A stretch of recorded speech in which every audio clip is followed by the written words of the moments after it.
أعوذ بالله من الشيطان الرجيم بسم الله الرحمن الرحيم أأنتم أشد خلقا أم السماء بناها رفع سمكها فسواها وأغطش ليلها وأخرج ضحاها والأرض بعد ذلك دحاها أخرج منها ماءها ومرعاها والجبال أرساها متاعا لكم ولأنعامكم فإذا جاءت الطامة الكبرى يوم يتذكر الإنسان ما سعى وبرزت الجحيم لمن يرى فأما من طغى وآثر الحياة الدنيا فإن الجحيم هي المأوى وأما من خاف مقام ربه ونهى النفس عن الهوى فإن الجنة هي المأوى يسألونك عن الساعة أيان مرساها فيما أنت من ذكراها إلى ربك منتهاها إنما أنت منذر من يخشاها كأنهم يوم يرونها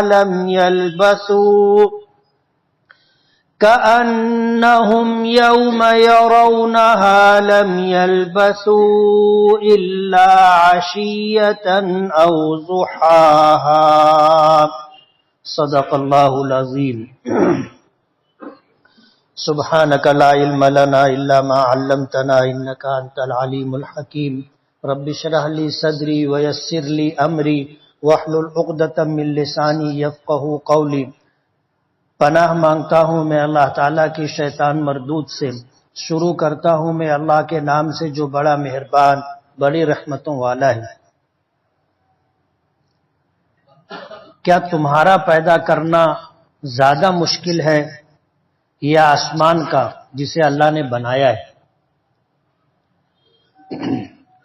بلند کی اس کی اونچائی اور پھر اسے ٹھیک ٹھاک کیا اور تاریک کیا اس کی راتوں کو، تاریک کیا اس کی رات کو اور روشن کیا اس کے دن کو، اور اس کے بعد زمین کو بچھایا ہموار کیا، پھر اس زمین سے نکالا اس کا پانی اور اس کا چارہ، اور پہاڑوں کو میخیں بنا کر کے زمین میں گاڑا. یہ نفع اٹھانا ہے تمہارے لیے اور تمہارے جانوروں کے لیے. پھر جب آئے گی وہ بڑی مصیبت، بڑا ہنگامہ یعنی قیامت، جس دن انسان یاد کرے گا اپنے کاموں کو، اور جہنم سامنے لائی جائے گی، ظاہر کی جائے گی دیکھنے والوں کے لیے. پر جس شخص نے سرکشی کی ہوگی اور دنیا کو ترجیح دی ہوگی پس بے شک جہنم ان کا ٹھکانہ ہے. اور جس شخص نے اپنے رب کے سامنے کھڑے ہونے سے خوف کیا، ڈرا اور روکا اپنے آپ کو من مانی زندگی گزارنے سے، پس بے شک جنت اس کا ٹھکانہ ہے. لوگ آپ سے قیامت کے متعلق پوچھتے ہیں کہ اس کا وقوع کب ہوگا. آپ کو قیامت کے تذکرے سے کیا تعلق؟ اس کے علم کی انتہا تیرے پروردگار کی طرف ہے. آپ تو اس سے ڈرنے والوں کو ڈرانا ہے، اس سے ڈرنے والوں کو آپ ڈرانے والے ہیں. گویا کہ وہ دن جب لوگ اسے دیکھیں گے تو ایسا گمان کریں گے کہ دنیا میں نہیں رہے مگر تھوڑا سا شام کا وقت یا تھوڑا سا دن کا وقت. یہ سورہ نازعات کا دوسرا رکوع ہے جس کی تلاوت کی، جس کا ترجمہ آپ نے سنا. اوپر کا مضمون ذہن میں ہوگا تو آگے کی آیات کا سمجھنا آسان ہوگا. قیامت کا تذکرہ اوپر سے آ رہا تھا. قیامت سے پہلے جو حالات پیش آئیں گے اس کا تذکرہ تھا، اور پھر جو لوگ اللہ کی نافرمانی کر رہے تھے، قیامت کو اور قیامت سے پہلے آنے والی نشانیوں کو جھٹلا رہے تھے، پیغمبر علیہ الصلاۃ والسلام کی تعلیمات سے منہ موڑ رہے تھے، میدان محشر میں انہیں اکٹھا کیا جائے گا اس بات کی تکذیب کر رہے تھے. ایسے لوگ بھی تھے جو یہ کہتے تھے کہ میں ہی تمہارا بلند و بالا پروردگار ہوں. ایسے لوگوں کو آخرت کے عذاب سے پہلے دنیا کے عذاب میں بھی مبتلا کیا گیا. اس کے بعد پہلے رکوع کی آخری آیت میں اللہ پاک نے فرمایا تھا ان فی ذلک لعبرۃ لمن یخشی، کہ یہ جو مضامین اوپر سے بیان کیے گئے قیامت کا اور قیامت سے پہلے حالات کا، اور ہم سے پہلے جو قومیں گزری ان پر اللہ پاک کی طرف سے جو گرفت ہوئی عذاب آیا، اس میں عبرت ہے. کس کے لیے؟ لمن یخشی، جو ڈرے. ظاہر بات ہے جس کو اللہ کی ذات پر ایمان نہیں ہے، جو قیامت کو نہیں مانتا ہے، جو مرنے کے بعد دوبارہ زندہ کیا جائے گا اس بات پر یقین نہیں رکھتا ہے، تو اس کو کسی بات کا ڈر نہیں. کل کیا ہوگا وہ تو ہوگا، لیکن آج جس چیز کو وہ مانتا نہیں ہے تو اس کے متعلق اس کو کسی طرح کا خوف بھی نہیں. اسی لیے اللہ پاک نے فرمایا کہ اس میں عبرت ہے، نصیحت ہے. کس کے لیے؟ جو ڈرتا ہو اپنے پروردگار سے، جو ڈرتا ہو اللہ کے عذاب سے، جو ڈرتا ہو اور یقین رکھتا ہو قیامت پر. اور ظاہر بات ہے قیامت آئے گی، قیامت آئے گی، یہ دنیا ختم ہو جائے گی اور اللہ پاک پھر تمام مخلوقات کو دوبارہ زندہ کریں گے. اور یہ بات اللہ کے لیے کوئی ایسی مشکل بات نہیں ہے. پہلی آیت میں اللہ پاک نے فرمایا اَأَنْتُمْ أَشَدُّ خَلْقًا أَمِ السَّمَاءُ بَنَاهَا. یہ پوری کائنات اللہ نے بنائی، تو اللہ کے سامنے پہلے سے کوئی مثال نہیں تھی کہ اللہ نے پہلے آدمی کو بنایا تھا، اب بنانے کے بعد پتہ چلا کہ اس میں یہ کمی ہے، یہ کمی ہے، وہ کمی ہے. اللہ کے سامنے کوئی مثال تھی؟ اللہ نے اس کو دیکھ کر کے انسان کو بنایا ہو؟ ایسا نہیں. اللہ تعالیٰ کا علم محیط ہے ہر چیز کو، ہر چیز کے تمام تر علوم اللہ کے پاس ہے. ظاہر بات ہے جب اللہ علیم و خبیر ہے، ہر چیز کا علم اس کے پاس ہے، اور بغیر کسی مثال کے، بغیر کسی چیز کو دیکھے اللہ نے مخلوقات کو پیدا کیا ہے. اللہ نے کسی انسان جیسی مخلوق کو دیکھا نہیں تھا کہ اس کو دیکھ کر کے انسانوں کو بنایا. ہاتھی جیسی کوئی مخلوق اللہ نے دیکھی نہیں تھی کہ اس کی مثال کو سامنے رکھ کر اللہ نے ہاتھی کو پیدا کیا. یہ ایک مثال ہے. ورنہ کائنات میں جتنی مخلوقات ہیں، کتنی ہے، کیا ہے، اللہ کو علم ہے. ہر چیز کو اللہ نے پہلی مرتبہ بنایا اور اللہ نے اپنی قدرت سے اسے کامل و مکمل بنایا. جیسے انسان، اللہ نے اس کو پہلی مرتبہ پیدا کیا اور ایسا بنایا کہ ہر اعتبار سے اللہ نے اس کو مکمل بنایا. ایسا نہیں تھا کہ حضرت آدم علیہ السلام کے زمانے میں جو لوگ تھے وہ ہم سے مختلف تھے. ایسا نہیں تھا، وہ ہماری طرح تھے. سر تھا، دو آنکھیں تھی، ناک تھی، کان تھا، ہونٹ تھے، منہ تھا، زبان تھی، دانت تھے، گلا تھا، دونوں ہاتھ، کاندھے، پیر، نیچے تک اللہ نے جیسے اس زمانے میں انسان تھے ویسے ہی آج ہے، اور جیسے آج ہیں ایسے ہی اس وقت بھی تھے. یہ اللہ تعالیٰ کی قدرت ہے اور کامل قدرت ہے. اللہ کا علم ہر شے کو محیط ہے. اللہ نے بغیر کسی مثال کے اس کائنات کی تمام مخلوقات کو پیدا کیا، جس میں چھوٹی مخلوقات بھی ہیں اور بڑی سے بڑی مخلوقات بھی.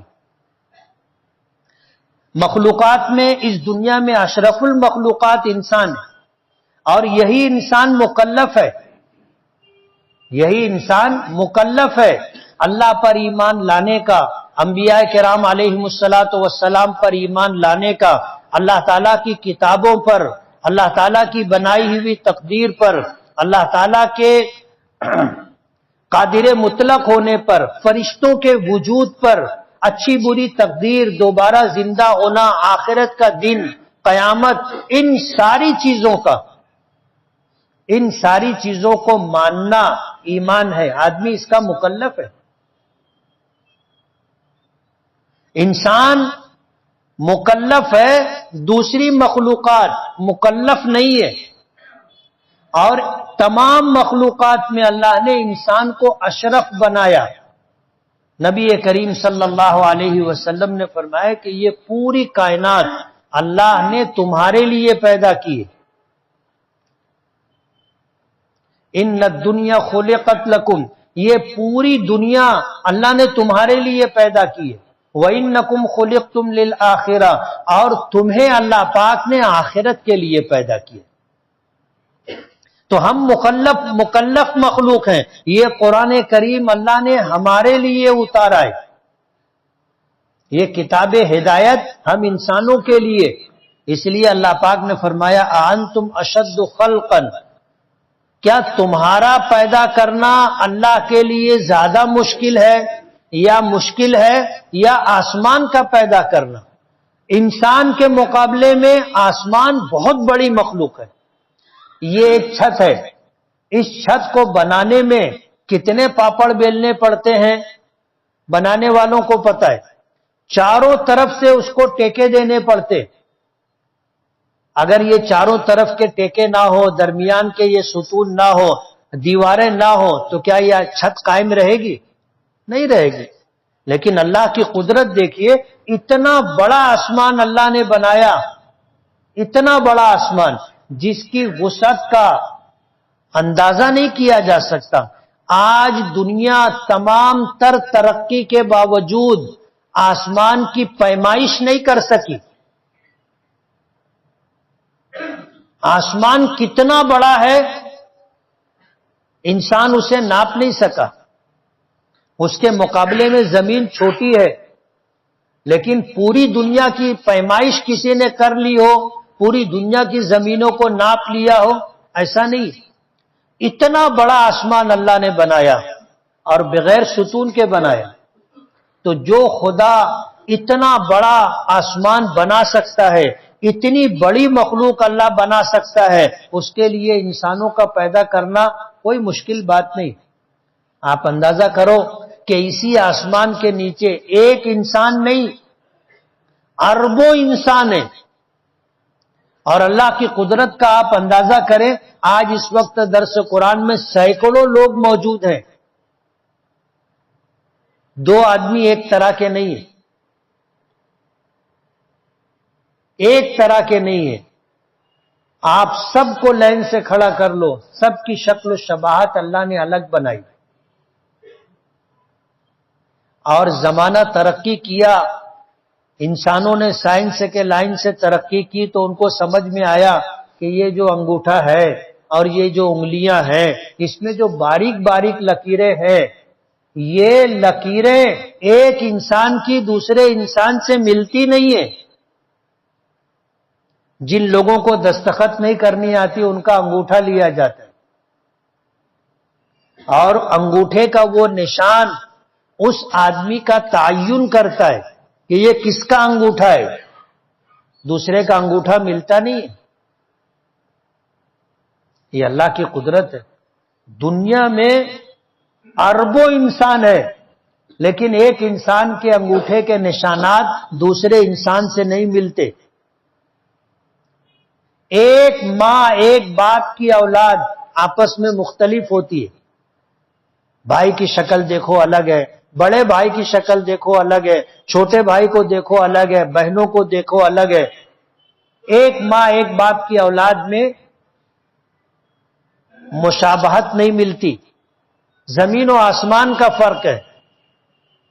کچھ تھوڑی بہت چیزیں مل جاتی ہیں بس. انتم اشد خلقا، فرماتے ہیں کیا تمہارا پیدا کرنا اللہ کے لیے مشکل ہے یا اتنے بڑے آسمان کا جسے اللہ نے پیدا کیا، اللہ نے بنایا ہے. اللہ کے لیے کچھ بھی مشکل نہیں. وما ذلک علی اللہ بعزیز، اللہ کے لیے کوئی کام مشکل نہیں، سب کام اللہ کے لیے آسان ہے. قرآن کریم میں ایک سے زائد مقامات پر اللہ نے فرمایا کہ فَإِذَا قَضَىٰ أَمْرًا فَإِنَّمَا يَقُولُ لَهُ كُن فَيَكُونُ. جب اللہ تعالیٰ کسی چیز کا فیصلہ کر لیتا ہے تو اللہ تعالیٰ کا یہ کہہ دینا کہ ہو جا، وہ کام ہو جاتا ہے. کائنات اللہ کے حکم کے تابع. تو اللہ پاک فرماتے ہیں کہ قیامت آئے گی، سارے انسان ساری مخلوقات ختم ہو جائیں گی، اللہ انہیں دوبارہ پیدا کرے گا. جب پہلی مرتبہ پیدا کرنا اللہ کے لیے مشکل نہیں تھا تو اسی چیز کو دوبارہ پیدا کرنا اللہ کے لیے کیسے مشکل ہوگا؟ ہم انسانوں کے لیے ہوتا ہے کہ پہلی مرتبہ کسی کام کا کرنا مشکل ہوتا ہے، لیکن جب ایک مرتبہ ہم وہ کام کر لیتے ہیں تو اس کام کا دوبارہ کرنا ہمارے لیے آسان رہتا ہے. اللہ تعالیٰ کے لیے جب پہلی مرتبہ مشکل نہیں تھا تو دوسری مرتبہ انسانوں کا پیدا کرنا بنانا اللہ کے لیے کیا مشکل ہے؟ رفع سم کہا فسواہا، پیچھے آسمان کا تذکرہ کیا کہ انسان کی پیدائش آسمان کی پیدائش سے زیادہ مشکل ہے کیا؟ نہیں. رفع سم کہا، اللہ پاک نے آسمان کی اونچائی کو بلندی عطا کی. کتنی بلندی پر آسمان ہے؟ ابھی ہندوستان سے چندریان 3 گیا تھا تو انہوں نے ایسا بتایا کہ چاند جو ہے زمین سے 4,83,000 کلومیٹر دور ہے. معلوم نہیں یہ صحیح ہے بھی کہ نہیں، یہ صحیح ہے بھی کہ نہیں، چاند پہ پہنچے بھی کہ نہیں پہنچے، یہی چیز مخمسے کی ہے. ہمیں اس سے بحث نہیں. آپ اندازہ کرو کہ ایک چاند کتنی مسافت پر ہے. دنیا کے لوگ کہتے ہیں 4,83,000 کلومیٹر دور ہے. آسمان پہلا کتنی دور ہے اللہ بہتر جانتا ہے. پہلا آسمان، پھر اس کے بعد دوسرا آسمان، پھر اس کے بعد تیسرا آسمان، چوتھا، پانچواں، چھٹا، ساتواں. اللہ بہتر جانتا ہے کہ اللہ نے کتنی بلندی آسمانوں کو عطا کی ہے. فسواہا، اور آسمان کو اللہ نے ٹھیک ٹھاک بنایا، اس میں کسی طرح کا عیب نہیں ہے، کوئی پھٹن، کوئی شگاف نہیں ہے، کوئی ٹیڑھا میڑھا پن نہیں ہے. اللہ نے آسمان کو بلندی عطا کی تو بلندی کے ساتھ اس کو ٹھیک ٹھاک بنایا. وَأَغْطَشَ لَيْلَهَا، اور اس کی رات کو اللہ نے اندھیرا تاریک بنایا، رات کو تاریک بنایا. اب یہ روشنی آج ہے، ماضی میں یہ روشنی نہیں تھی. روشنی کے لیے لوگ چراغ جلاتے تھے، اور جہاں چراغ بھی نہیں ہوتا تھا وہاں چاندنی اور ستاروں کی روشنی ہوتی تھی. اور ایسا بھی ہوتا تھا کہ پھر چاند بھی نہیں رہتا تھا، ستاروں کی چمک بھی نہیں رہتی تھی. رات اتنی تاریک ہوتی تھی کہ آدمی انسان کو اپنا ہاتھ نہیں دکھائی دیتا تھا. وَأَغْطَشَ لَيْلَهَا، اس کی رات کو اللہ نے تاریک بنایا. وَأَخْرَجَ ضُحَاهَا، اور نکالا اس کی روشنی کو. مفسرین نے ترجمہ کیا اور روشن کیا اس کے دن کو. ضحاہا نہا رہا، اس کے دن کو روشن کیا.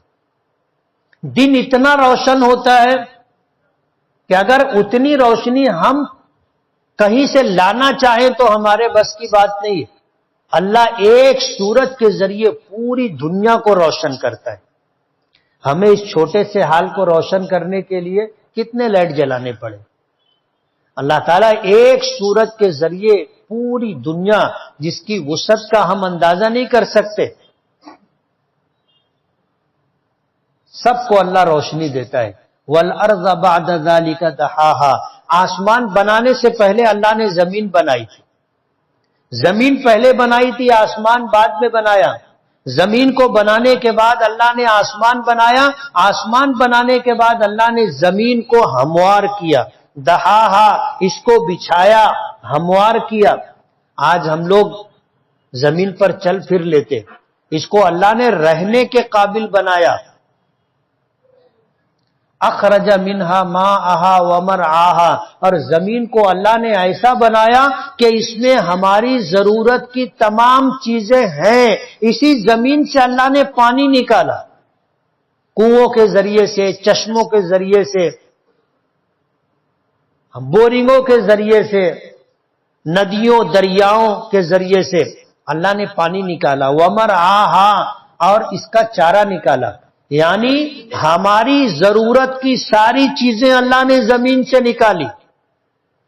ہمارے جانوروں کی ضرورت، بھوک پیاس کیسے مٹے گی، کیسے ختم ہوگی، اللہ نے ان کے لیے چارہ اور زمین پانی سے نکالا۔ آج ہمیں اس دنیا میں رہتے ہوئے جتنی چیزوں کی ضرورت ہے یا جتنی چیزیں آج ہمارے پاس ہیں، سب اللہ نے زمین سے نکالی۔ ہمارے کھانے کی ساری چیزیں، گیہوں، چاول، دال، باجری، جوار، مکہ، سب کچھ اللہ نے زمین سے نکالا۔ جن دانوں سے تیل نکلتا ہے اللہ نے زمین سے پیدا کیا۔ جن چیزوں سے کپڑا بنتا ہے، کپاس ہے اور دیگر کپڑے، ان کا مٹیریل اللہ نے زمین سے نکالا۔ جن چیزوں سے ہم اپنے مکانات بناتے ہیں، وہ ساری چیزیں اللہ نے زمین سے نکالی۔ جن چیزوں سے ہم اپنی سواری بناتے ہیں، وہ ساری چیزیں اللہ نے زمین سے نکالی۔ جن چیزوں سے ہم زینت اختیار کرتے ہیں، جن چیزوں کو ہم دولت سمجھتے ہیں، وہ ساری چیزیں اللہ نے زمین سے نکالی۔ اور قیامت تک کی ضرورتیں انسان کی زمین سے پوری ہوتی رہیں گی۔ پیچھے میں نے یہ بات بتائی تھی کہ زمین میں اللہ نے ہماری ضرورت کی ساری چیزیں رکھی ہیں، اور زمین کو امین بنایا ہے۔ اللہ کا حکم ہوتا ہے تو جتنے انسان ہیں ان کی ضرورت کے لیے جتنا گیہوں چاہیے زمین سے نکلتا ہے، چاول زمین سے نکلتا ہے، دالیں زمین سے نکلتی ہیں، تیل کے تمام دانے زمین سے نکلتے ہیں، اور اتنے ہی نکلتے ہیں جتنا اللہ کا حکم ہوتا ہے۔ ہم اگر اپنی مرضی سے نکالنا چاہیں تو نہیں نکال سکتے۔ آج تم زمین 1 فٹ 10 فٹ 100 فٹ کھود ڈالو، ایک دانہ گیہوں کا نہیں نکال سکتے۔ لیکن دانہ نکلتا کہاں سے ہے؟ زمین سے ہی نکلتا ہے۔ کس کے حکم سے نکلتا ہے؟ اللہ کے حکم سے نکلتا ہے، اور قیامت تک نکلتا رہے گا۔ قیامت تک ہماری ضرورت کی ساری چیزیں اللہ نے زمین میں رکھی ہیں، اور زمین کو امین بنایا ہے۔ زمین اللہ کے حکم کی پابند ہے۔ ضرورت کے وقت اللہ حکم دیتا ہے تو جتنی مقدار اللہ کے حکم سے طے ہوتی ہے، زمین اتنی ضرورت کی چیزیں باہر نکال دیتی، اور قیامت تک یہ سلسلہ چلتا رہے گا۔ اخرج منہا ماءہا، اللہ تعالیٰ نے اسی زمین سے اس کا پانی نکالا، ومرعاہا، اس کا چارہ نکالا، والجبال ارساہا، اور یہ زمین ہموار کی تو اس کو رہنے کے قابل بنایا۔ حدیث پاک میں آتا ہے کہ جب اللہ نے زمین بنائی تو یہ اس کشتی کی طرح جو پانی پر ہوتی ہے تو وہ ہلتی رہتی ہے، ڈولتی رہتی ہے۔ زمین کو قائم رکھنے کے لیے اللہ نے پہاڑ بنائے، ان پہاڑوں کو میخ بنایا۔ زمین پر وہ پہاڑ ہیں تو زمین اپنی جگہ رکی ہوئی ہے۔ والجبال ارساہا، اور پہاڑوں کے بوجھ کو اللہ نے زمین پر ڈالا، زمین پہاڑوں کو میخ بنایا۔ متاعا لکم ولانعامکم، اور یہ فائدہ اٹھانا ہے، نفع پہنچانا ہے اللہ پاک کی طرف سے تمہارے لیے اور تمہارے چوپایوں اور جانوروں کے لیے۔ اگر یہ زمین رات دن ہلتی رہتی تو یہ مکانات نہیں بن پاتے. رات دن مکانات بنائے جاتے، گرتے رہتے. اللہ نے زمین کو قرار عطا کیا تو یہ مکانات بن گئے.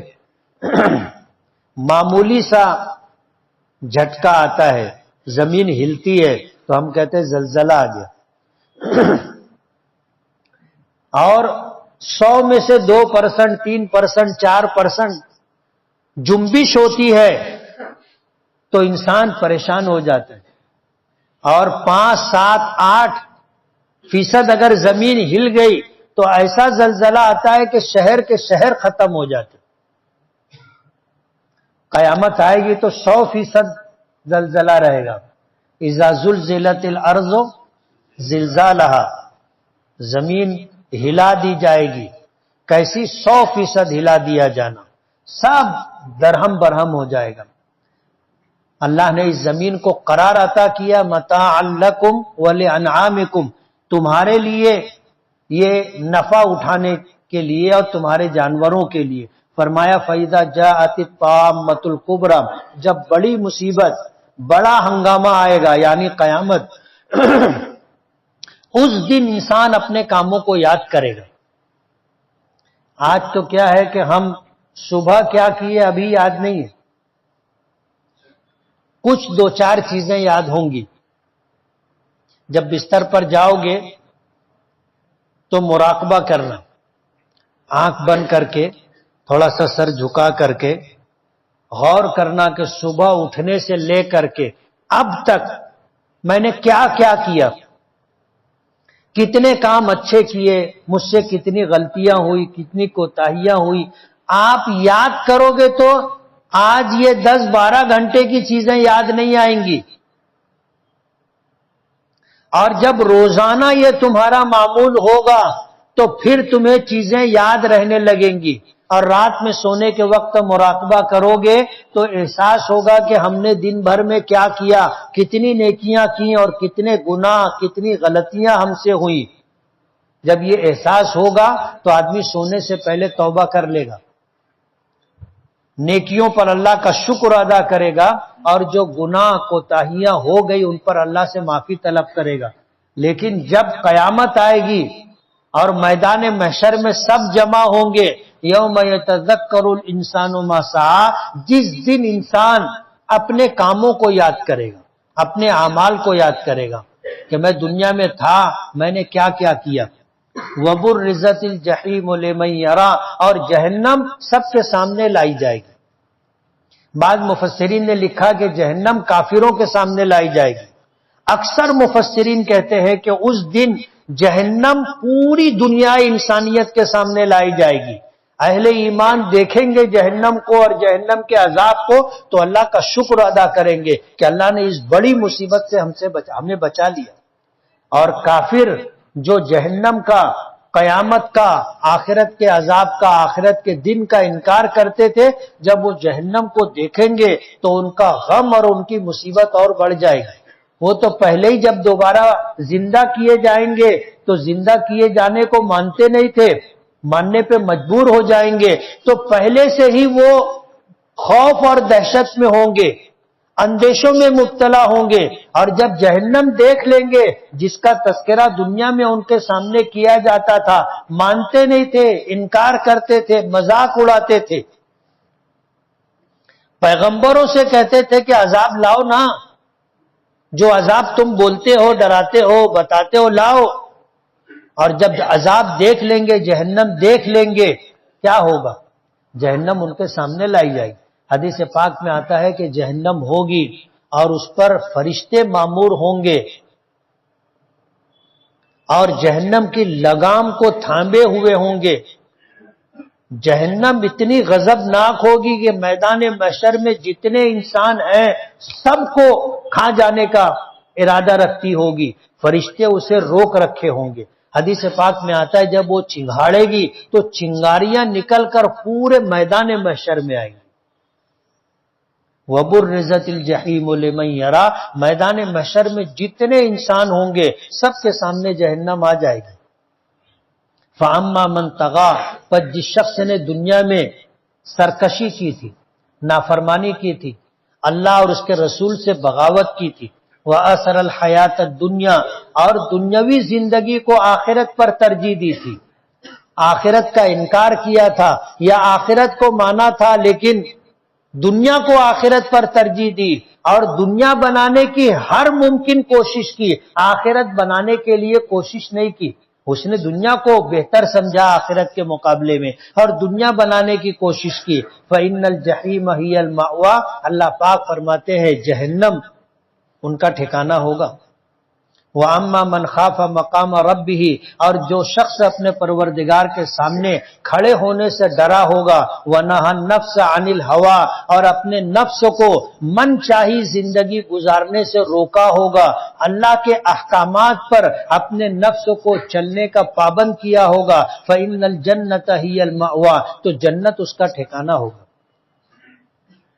پیچھے میں نے یہ بات بتائی تھی کہ جب آدمی کے مرنے کا وقت آتا ہے تو عالم غیب اس کے لیے عالم مشاہدہ میں آتا ہے، اور وہ جنت میں جانے والا ہو تو اس کو پہلے جہنم بتائی جاتی ہے، وہ جہنم دیکھ کر خوفزدہ ہو جاتا ہے، لیکن پھر فرشتے اس کو تسلی دیتے ہیں اور کہتے ہیں کہ دیکھ یہ تیرا ٹھکانہ تھا، لیکن تو ایمان لے آیا، تو نے نمازیں پڑھی، روزے رکھے، زکوٰۃ دی، حج کیا، من چاہی زندگی، نفس چاہتا تھا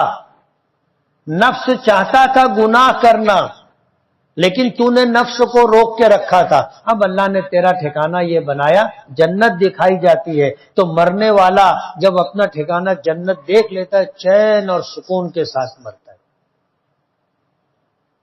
اور جب قبر میں جاتا ہے تو سوال و جواب ہوتا ہے، اور وہ صحیح جواب دیتا ہے، پھر فرشتے اسے کہتے ہیں نم کا نومت العروس، سو جا دلہن کی طرح بے خوف ہو کر، مطمئن ہو کر کے سو جا، تو یہ ایسا سوئے گا کہ جب قیامت میں دوسرا سور پھونکا جائے گا تو اس کی آنکھ کھلے گی۔ اور اس کے برعکس جو ایمان سے محروم رہا، اللہ کو ناراض کر کے زندگی گزارتا رہا، اللہ اس کے رسول کے احکامات سے سرتابی کی، منہ موڑا، من چاہی زندگی گزارا، نفس نے جو چاہا وہ کرتا رہا، تو مرنے کے وقت اس کو پہلے جنت بتائی جاتی تو وہ خوش ہو جاتا ہے، جنت دیکھ کے خوش ہو جاتا ہے، پھر فرشتے اس کو کہتے ہیں کہ تو ایمان نہیں لایا تھا، کفر کے ساتھ، شرک کے ساتھ اور نافرمانیوں کے ساتھ زندگی گزاری، تو اللہ نے تجھے اس سے محروم کر دیا، اب تیرا ٹھکانہ یہ، اس کو جہنم بتائی جاتی، وہ دیکھ کے تو خوفزدہ ہو جاتا، مرنا نہیں چاہتا، روح اس کے جسم سے نکلنا نہیں چاہتی، لیکن موت تو برحق ہے، مرنا پڑتا ہے، یہیں سے اس کے اوپر وہ خوف مسلط ہوتا ہے جہنم کو دیکھ کر کے کہ یہ ٹھکانہ ہوگا،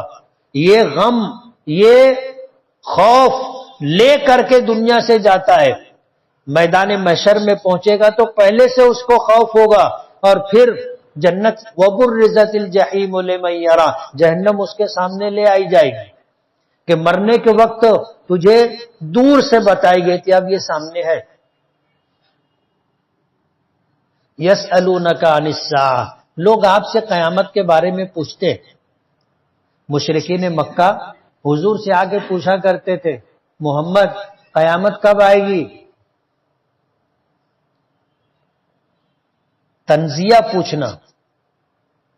کچھ ایسے لوگ بھی ہوتے تھے جو پوچھتے تھے قیامت کب آئے گی، اور وہ پیغمبر کو تانا دینا یا پیغمبر کا مذاق اڑانا یا طنز کرنا مقصود نہیں ہوتا تھا، لیکن جانکاری کے لیے پوچھتے تھے قیامت کب آئے گی۔ حدیث پاک میں اس کا تذکرہ ملتا ہے کہ نبی کریم صلی اللہ علیہ وسلم سے کسی نے پوچھا قیامت کب آئے گی، متی الساعہ یا رسول اللہ، اللہ کے رسول قیامت کب آئے گی یا اس کی نشانیاں کیا ہے؟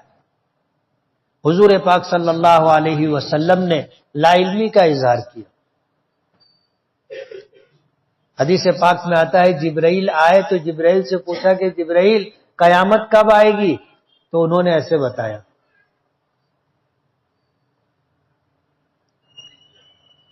قرآن کریم کی ایک آیت کی طرف اشارہ کیا کہ ان اللہ عندہ علم الساعہ، کہ 5 چیزیں ایسی ہیں جس کا علم اللہ کے پاس ہے۔ ان اللہ عندہ علم الساعہ، ترجمے کے اعتبار سے یہ ہے کہ بے شک اللہ ہی کے پاس قیامت کا علم ہے۔ ہی کا مطلب سمجھتے ہو نا کہ اللہ کے علاوہ کسی کے پاس اس کا علم نہیں ہے قیامت کب آئے گی۔ حضور نے نشانیاں بتائی، اللہ کے رسول صلی اللہ علیہ وسلم کو قیامت کے آنے سے پہلے کیا علامات اور نشانیاں ہیں وہ بتائی گئی، لیکن اس کا صحیح وقت، اس کا تعین، اس کا تقرر اللہ پاک نے نہیں بتایا۔ اس کا علم اللہ ہی کے پاس ہے۔ آپ سے قیامت کے بارے میں پوچھتے ہیں ایان مرساہا، اس کا وقوع کب ہوگا، قیامت کب آئے گی؟ اللہ پاک فرماتے ہیں فیما انت من ذکرہا، تجھے قیامت کے تعین سے کیا لینا دینا؟ جب آئے گی آئے گی، اس کا علم تو صرف اللہ کے پاس ہے۔ اللہ نے قیامت کے آنے کا علم، متعینہ وقت کسی کو نہیں بتایا۔ اس لیے آپ سے لوگ پوچھتے ہیں آپ کو قیامت کے تعلق سے کیا لینا دینا؟ آپ تو ان کو جو ہے بتا دیجئے الی ربک منتہاہا، کہ قیامت کا جو یقینی علم ہے اس کی اس دنیا کی انتہا، اور اسی طرح قیامت کے وقوع کا علم، اس کی منتہا تیرے پروردگار کے پاس ہے۔ الی ربک منتہاہا، اس لیے قیامت کب آئے گی جو یہ پوچھا جاتا ہے تو حضور نے بتا دیا کہ اس کا علم اللہ کے پاس ہے۔ میرا رب جانتا ہے کہ قیامت کب آئے گی، البتہ قیامت سے پہلے جو علامات و نشانیاں ہیں اس کا تذکرہ نبی کریم صلی اللہ علیہ وسلم نے کیا۔ اللہ پاک فرماتے ہیں انما انت منذر من یخشاہا، کہ میرے پیغمبر آپ تو صرف ڈرانے والے ہیں ان لوگوں کو جو قیامت سے ڈرتے ہیں، جہنم سے ڈرتے ہیں، اللہ کے عذاب سے ڈرتے ہیں۔ آپ ان کو ڈرانے والے بنا کر کے بھیجے گئے۔ آپ کا کام یہ ہے لوگوں کو ڈرانا، انذار، نافرمانوں کو ڈرانا، ابشار، تبشیر، اور اللہ کی اطاعت و فرما برداری کرنے والوں کو خوشخبری سنانا، یہ آپ کا کام۔ آپ کو بشیر و نذیر بنا کر کے بھیجا گیا ہے۔ انما انت منذر من یخشا، من یخشا جو ڈرے اس کو ڈرانا، یعنی جس کو قیامت کا یقین ہوگا، اللہ پر ایمان رکھتا ہوگا، اللہ کی باتوں پر، نبی کی باتوں پر یقین رکھتا ہوگا، اور جن چیزوں کا عقیدہ رکھنا ہے اس میں قیامت کا وقوع بھی ہے، جو اس کو مانتا ہوگا، آپ کا ڈرانا اس کو کام آئے گا، وہ ڈرے گا۔ اور جو ان چیزوں کو مانتا ہی نہیں ہے اس کو کاہے کا ڈر؟ ڈرانے سے بھی وہ آدمی ڈرنے والا نہیں ہے۔ کأنہم یوم یرونہا، اور اس دن گویا ایسا لگے گا، قیامت کے دن جب آدمی جہنم کو، قیامت کو دیکھے گا تو قیامت کو، میدان محشر کے دن کو دیکھنے کے بعد اس دنیا میں اپنی زندگی کے متعلق وہ ایسا سمجھے گا لم یلبثوا الا عشیۃ او ضحاہا، کہ وہ تو اس دنیا میں آدھا دن یا اس سے کچھ کم رہا۔ عشیہ کہتے ہیں ظہر کے بعد سے سورج غروب ہونے تک کے وقت کو، اور ضحا کہتے ہیں سورج طلوع ہونے سے لے کر کے زوال تک کے وقت کو۔ یہ آدھا دن ہوا۔ پورا دن سورج طلوع ہونے سے سورج ڈوبنے تک یہ پورا دن، اور اس کا آدھا زوال جب ہوتا ہے تو پہلے حصے کو ضحا کہتے ہیں اور دوسرے حصے کو عشیہ کہتے ہیں۔ تو میدان محشر میں جب لوگ پہنچیں گے اور قیامت، جہنم، جنت، یہ سارے ماحول کو دیکھیں گے تو ایسا ان کو لگے گا جیسے دنیا میں صرف آدھا دن رہے، صبح سے دوپہر تک یا دوپہر سے شام تک۔ آپ سوچو، آخرت کے مقابلے میں ہمیں ایسا گمان ہوگا کہ ہم اس دنیا میں چند گھنٹہ رہے۔ کتنا رہے؟ چند گھنٹہ۔ آخرت کے مقابلے میں اس دنیا کی کوئی حیثیت نہیں ہے.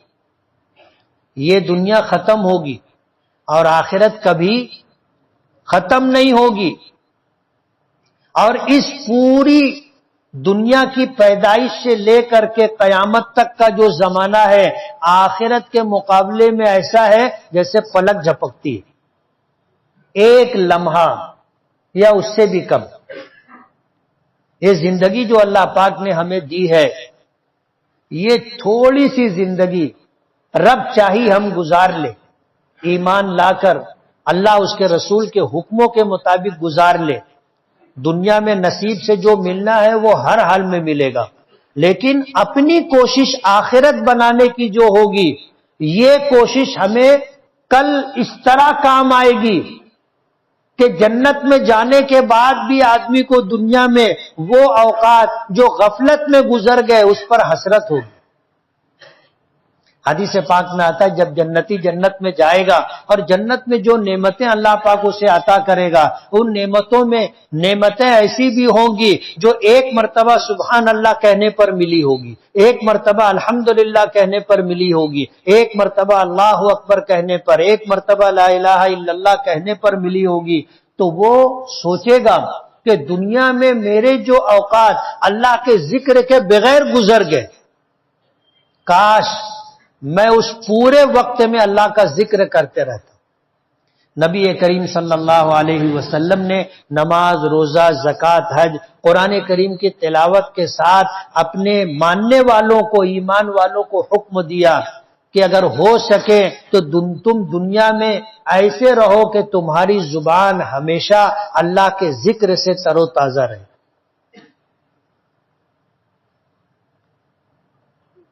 ہم غور کریں، صبح سے لے کر کے ہم نے کتنی مرتبہ سبحان اللہ کہا، کتنی مرتبہ الحمدللہ کہا، کتنی مرتبہ اللہ اکبر کہا، کتنی مرتبہ لا الہ الا اللہ کہا، کتنی مرتبہ لا حول ولا قوت الا باللہ کہا. اللہ کا ذکر ہم نے کتنا کیا؟ اگر کیا بھی ہوگا تو وہ تھوڑا ہے ان اوقات کے مقابلے میں جن اوقات میں ہم نے کچھ نہیں کیا، خاموش رہے. چاہتے تھے تو ہم کر سکتے تھے اللہ کا ذکر. جو لوگ اللہ کا ذکر کرتے ہیں وہ صبح و شام کی تسبیح پڑھ لیتے.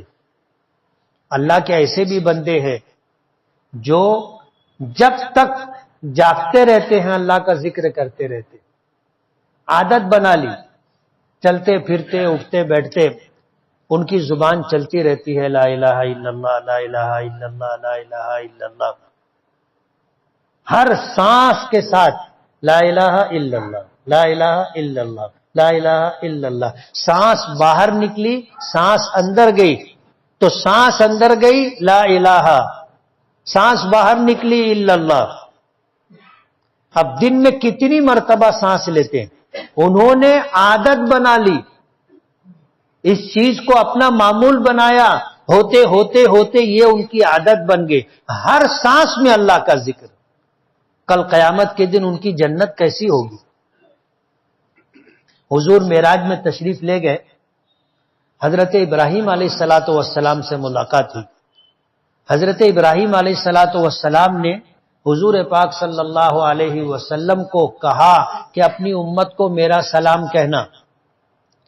اور حضور نے یہ بات ہمیں بتائی کہ حضرت ابراہیم علیہ السلام نے مجھ سے کہا تھا کہ اپنی امت کو میرا سلام کہنا. تو ہمارا کام کیا ہے؟ سلام کا جواب دینا. اور کسی نے اگر سلام بھیجا ہے وہ کہے گا کہ میری طرف سے اپنے گھر والوں کو السلام علیکم ورحمۃ اللہ وبرکاتہ کہہ دینا. یہ ہے سلام کہنے کا طریقہ. ہم لوگ کیسے بولتے؟ سلام بول دینا. سلام بول دینا نہیں، بولنا چاہیے السلام علیکم ورحمۃ اللہ وبرکاتہ. یہ میرا سلام گھر والوں تک پہنچا دینا. جن لوگوں نے سنا ان کو جواب دینا ہے. تو ہمیں یہ سلام حضور پاک صلی اللہ علیہ وسلم کے ذریعے پہنچا ہے تو ہم پہلے حضور کو جواب دیں گے علیکہ. کیا کہیں گے؟ علیکہ. پھر حضرت ابراہیم کے سلام کا جواب دیں گے اور کہیں گے وعلیہ السلام، علیہ کا وعلیہ السلام، یہ سلام کے جواب دینے کا طریقہ ہے۔ حضرت ابراہیم نے سلام کہنے کے بعد کہا تھا اپنی امت کو کہہ دینا کہ جنت چٹیل میدان ہے جس کی مٹی مشک سے زیادہ خوشبودار ہے، اور ایک مرتبہ سبحان اللہ کہنا ایک درخت لگاتا ہے، ایک مرتبہ اللہ اکبر کہنا ایک درخت لگاتا ہے، ایک مرتبہ الحمدللہ کہنا ایک درخت لگاتا ہے، ایک مرتبہ لا الہ الا اللہ کہنا ایک درخت لگاتا ہے۔ یعنی جنت اور جنت کی نعمتیں اللہ کے ذکر پر بڑھیں گی۔ جنتی کو اللہ جنت میں جو دے گا، لیکن دنیا میں جو جتنا زیادہ اللہ کا ذکر کیا ہوگا اس کی جنت اتنی زیادہ مزین ہوگی، اتنی زیادہ نعمتوں سے بھری ہوگی، اتنی زیادہ شاندار ہوگی۔ تو جہنمی میدان محشر میں جتنے لوگ ہوں گے، جب میدان محشر میں قیامت کے دن کو دیکھیں گے تو ان کو ایسا لگے گا کہ اس دنیا میں بس چند گھنٹہ وہ رہے، چند گھنٹہ، الا عشیۃ او ضحاہا، یا تو دن کا آدھا بعد والا حصہ یا آدھا پہلے والا حصہ۔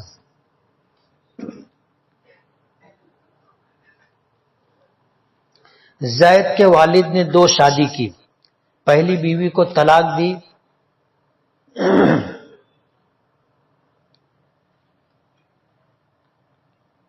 جو ننیحال میں پرورش پائے، یعنی مطلب جو بچے پہلی بیوی کے تھے وہ ننیحال میں پرورش پائے، دوسری بیوی کے لڑکے باپ کی وراثت کو بیچ رہے ہیں اور کھا رہے ہیں، ایسی صورت میں پہلی بیوی کے بچوں کو کیا کرنا چاہیے؟ پنچ حضرات کے ذریعے اپنے حق کا مطالبہ کرنا چاہیے۔ طلاق دے دینے سے میاں بیوی کا رشتہ ختم ہو گیا، بیوی اب نکاح میں نہیں ہے، اس لیے بیوی ہونے کی حیثیت سے اس کو حصہ نہیں ملے گا، لیکن جو یہ بچے ہیں وہ باپ کی اولاد ہیں، وہ ہر حال میں حقدار ہیں، چاہے باپ نے ان کو عاق کر دیا ہو، لا دعویٰ لکھ دیا ہو، تو بھی یہ بچے حقدار ہیں، پنچوں کے ذریعے سے اپنے حق کا مطالبہ کرنا چاہیے۔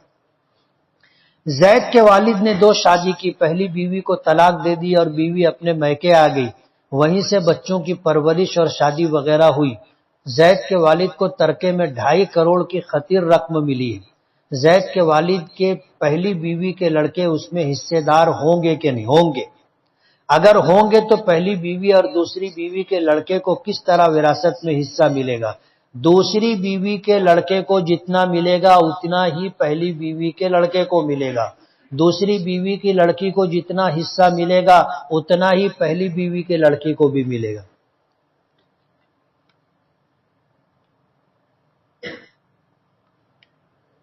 یہ بھی وہی سوال ہے۔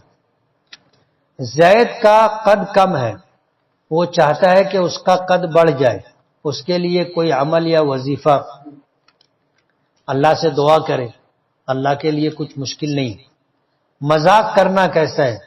مذاق جائز ہے، لیکن مذاق ویسا ہی کرنا چاہیے جس کو برداشت کیا جا سکے اور آدمی خوش ہو جائے۔ کسی کا ایسا مذاق نہیں بنانا چاہیے کہ اس کی بے عزتی ہو جائے۔ حضور پاک صلی اللہ علیہ وسلم کی خدمت میں ایک بوڑھی عورت آئی اور آ کر کے اس نے کہا کہ میں جنت میں جاؤں گی، تو حضور نے فرمایا کہ بوڑھی عورت جنت میں نہیں جائے گی۔ وہ تو پریشان ہو گئی، بوڑھی تھی، اس کی پریشانی کو دیکھ کر کے حضور نے فرمایا اللہ کی بندی، تو بوڑھی ہونے کی حالت میں جنت میں نہیں جائے گی، اللہ تجھے جوان کر دے گا، جوان ہو کر کے تو جنت میں جائے گی۔ سنا ہے کہ حضور پاک صلی اللہ علیہ وسلم نے صرف غزوہ خندق ایک ہی جنگ لڑی ہے، ایسا نہیں، حضور نے بہت ساری جنگیں لڑی۔ کیا تعویذ پہننا شرک ہے کیا؟ جو تعویذ پہنا جاتا ہے، اگر اس تعویذ کے تعلق سے یہ عقیدہ رکھا جائے کہ اسی سے فائدہ ہوگا، یہی مؤثر بالذات ہے، تو پھر تعویذ نہیں پہننا چاہیے۔ اور تعویذات ان لوگوں کو تعویذ پہننا چاہیے جو آیت الکرسی، قرآن کریم کی آیات، معوذات نہیں پڑھ سکتے، اور جن کو پڑھنے کا ڈھنگ ہے ان کو پڑھنا چاہیے، ان کو پہننے کی ضرورت نہیں ہے۔ نبی کریم صلی اللہ علیہ وسلم خود پڑھتے تھے، اور حضرات حسنین جو بچے تھے پڑھ نہیں سکتے تھے، پڑھنا نہیں جانتے تھے، آپ پڑھ کے ان کو دم کرتے تھے۔ اس لیے تعویذات نہیں پہننا چاہیے، بہتر یہ ہے کہ آدمی پڑھے، اور اگر اسے مؤثر بالذات نہیں سمجھتا ہے تو تعویذ پہن بھی سکتے۔ اگر میں نفع کے بارے میں سوچوں تو نقصان ہو جاتا ہے، اور میں خود نہ سوچوں تو نفع ہوتا رہتا، تو مت سوچا کر۔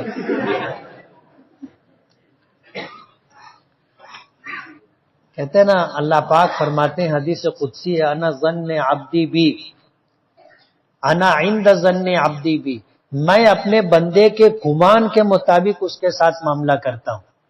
جو آدمی سوچتا ہے کہ یار مورا کا ہوئیے، تو کا ویسا ہی ہو جاتا۔ ہمیشہ اللہ سے اچھا گمان رکھنا چاہیے، اللہ سے اچھا گمان رکھو، اچھا ہوگا۔ حضرت عیسیٰ علیہ السلام چاروں سلسلوں میں سے کس سلسلے میں آئیں گے معلوم نہیں۔ موبائل کے غلط استعمال کی وجہ سے گھر میں تنگی آ سکتی ہے کیا؟ گناہوں کی نحوست ہوتی ہے، جیسے نیکیوں کی برکات ہوتی ہیں، اسی طرح گناہوں کی نحوست بھی ہوتی ہے۔ موبائل کا غلط استعمال نحوست، مصیبت، بلائیں، پریشانیاں لاتا ہے۔ ٹیچر حضرات چھوٹے بچوں کو اسکول میں ایکشن سانگ اور گیت کے نام پر نچواتے ہیں، ان کا یہ عمل درست ہے کیا؟ جائز نہیں۔ ناچنا گانا ہماری شریعت میں حرام ہے۔ جب مکہ فتح ہوا تھا، حضرت اسامہ ابن زید رضی اللہ تعالیٰ عنہ غلام زادے تھے، حضرت زید ابن حارثہ غلام تھے، اور پیچھے میں نے بتایا تھا کہ جب ان کے والد اور چچا لینے آئے تھے تو حضور نے حضرت زید کو بلایا تھا اور فرمایا تھا کہ ان کو پہچانتے ہو؟ بولے ہاں۔ کون ہے؟ بولے میرے والد ہیں اور یہ چچا۔ کہا یہ تمہیں لینے کے لیے آیا، تم جانا چاہو تو جا سکتے ہو، اور نہیں جانا چاہو تو میں زبردستی نہیں لے جانے دوں گا۔ تو زید نے فیصلہ کیا تھا کہ اللہ کے رسول، میں ماں باپ کو چھوڑ کر آپ کے ساتھ رہنا چاہتا ہوں۔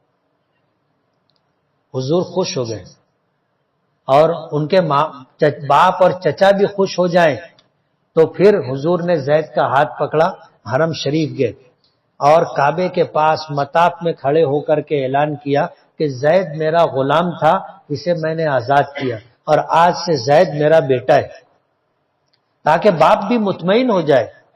باپ اور چچا خوش ہو گئے کہ اب بیٹا غلامی سے نکل گیا، آزادی کی زندگی، اور اتنا بڑا مقام کہ حضور پاک صلی اللہ علیہ وسلم نے اسے اپنا بیٹا بنا لیا۔ ان کے بیٹے تھے اسامہ، اور وہ زمانہ تھا کہ غلامی اور آزادی کو لوگ سمجھتے تھے، غلاموں کی زندگی کیسی ہوتی تھی لوگوں نے دیکھا تھا، اور آزادی کا کیا مقام و عزت تھی وہ بھی دیکھا تھا۔ لیکن جو غلام زادے ہو، یعنی غلام کی اولاد ہوتی تھی، ان کو عزت کم ملتی تھی۔ لیکن حضور نے فتح مکہ کے موقع پر اپنے ساتھ سواری پر حضرت اسامہ کو بٹھایا تھا، حسن اور حسین کو نہیں بٹھایا تھا۔ آپ اندازہ کرو کہ حضرت اسامہ سے حضور کو کتنی محبت تھی۔ جب مکہ فتح ہوا تو خوشی میں حضرت اسامہ جوش میں آ گئے اور اچھلنے لگے، تو حضور نے فرمایا علیکا یا اسامہ، ماہ یا اسامہ، اسامہ رکو رکو رکو، میری شریعت میں خوشی کے موقع پہ ناچنا حرام ہے، اور غمی کے موقع پہ نوحہ اور ماتم کرنا حرام ہے۔ تو ہماری شریعت میں ناچ گانے کی کوئی گنجائش نہیں ہے، کوئی جگہ نہیں۔ جو ٹیچر مسلمانوں کے بچوں کو یہ کام سکھاتے ہیں ان کو نہیں کرنا چاہیے۔ کریں گے بچے، گناہ کس کو ملے گا؟ جس نے سکھایا ہے کروایا ہے اس کو، بچے تو ابھی بچے ہیں، مکلف بھی نہیں ہے، ان کو کیا معلوم ناچنے گانے کا کام ثواب کا کام ہے کہ گناہ کا کام ہے۔ جو لوگ عمرہ کرنے جاتے ہیں وہ لوگ وہاں رہتے ہوئے احرام باندھ کر مطاف میں چلے جاتے ہیں اور طواف کرتے رہتے ہیں اور اندر نماز وغیرہ پڑھتے رہتے ہیں۔ ایسا کرنا کیسا ہے؟ یہ وہاں کا ایک نظام ہے، صحیح ہے یا غلط ہے یہ قابل غور ہے۔ انتظامی لائن سے انہوں نے ایسا نظام بنایا کہ مطاف میں وہی لوگ جا سکتے ہیں جو احرام کی حالت میں ہوں گے، حالانکہ ان کو اس طرح روکنے کا حق نہیں۔ اللہ کا گھر ہے، جو پہلے آئے گا وہ آگے پوری مسجد میں جہاں جانا چاہے وہ جا سکتا ہے۔ آپ روکنے والے کو، اگر اپنی مسجد میں ایسا انتظام ہو جائے کہ بھائی کیلے والے پہلی صف میں آئے، نیا پورے والے پیچھے جائے، تو کیا یہ صحیح ہے؟ تو ایسا نظام بنانا کہ جو احرام میں ہوگا وہ نیچے جائے گا مطاف میں، نہیں تو اوپر جاؤ۔ انتظامی لائن سے ایسا انہوں نے کیا ہے۔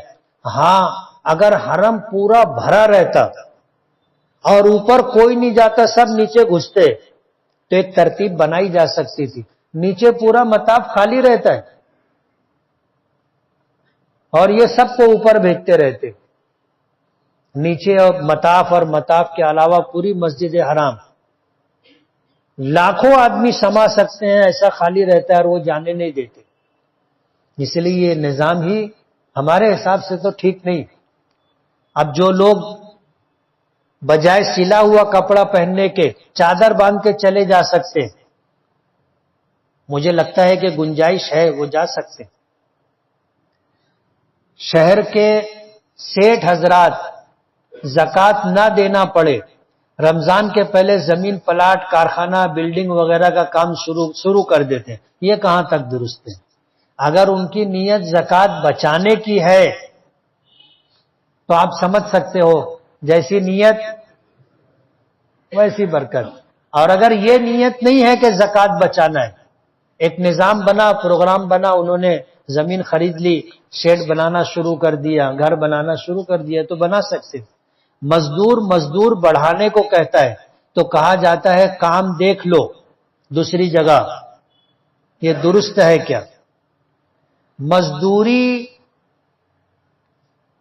ماحول دیکھ کر طے کی جاتی ہے، یعنی عام طور پر جو مزدوری ہے وہ مزدوری دینا چاہیے، مزدوروں کا استحصال نہیں ہونا چاہیے کہ کوئی آدمی مزدوری ایک کام کی 10 روپیہ دے رہا ہے، آپ 10 روپیہ نہیں دے رہے، 9 روپیہ دے رہے، 8 روپیہ دے رہے، 7 روپیہ دے رہے، کم دے رہے، ایسا نہیں ہونا چاہیے۔ اور اس موقع پر مزدور کو یہ کہنے کا حق ہے کہ آپ مزدوری بڑھاؤ، اور اگر مزدوری 10 روپیہ ہے اور آپ کو 10 روپیہ مل رہا ہے پھر آپ بولتے ہو مزدوری بڑھاؤ، تو یہ مالک کی مرضی پر ہے، وہ بڑھانا چاہے بڑھائے، نہیں بڑھانا چاہے نہیں بڑھائے۔ اور اگر آپ ضد کر رہے ہو تو وہ یہ کہہ سکتا ہے کہ دوسری جگہ کام دیکھ لو جہاں تم کو زیادہ ملے۔ اب ظاہر بات ہے کہیں زیادہ نہیں مل رہی ہے تو اس کو کہاں زیادہ مل جائے گی؟ تو اگر ماحول کے اعتبار سے جس جگہ آدمی کام کر رہا ہے وہاں مزدوری کم ہے تو مزدوری بڑھانے کا مطالبہ کر سکتا ہے، اور اگر سیٹ مزدوری برابر دے رہا ہے تو اب اگر یہ مطالبہ کر رہا ہے تو پھر سیٹ کی مرضی پر ہے، وہ بڑھا کے دینا چاہے تو بڑھا کے دے، نہیں تو یہ کہہ سکتا ہے کہ میرے یہاں یہی مزدوری ملے گی، اگر راضی ہو قبول ہو تو ٹھیک ہے، اور اگر آپ اس پہ راضی نہیں ہو تو جہاں آپ کو زیادہ مزدوری ملتی ہو آپ جا سکتے ہیں۔ صرف 26-27 رجب کا روزہ رکھ سکتے ہیں کیا؟ رکھ سکتے ہیں۔ کسی دن کا تعین کر کے رکھنا یہ مناسب نہیں، کیف متفق آپ رکھ سکتے ہیں۔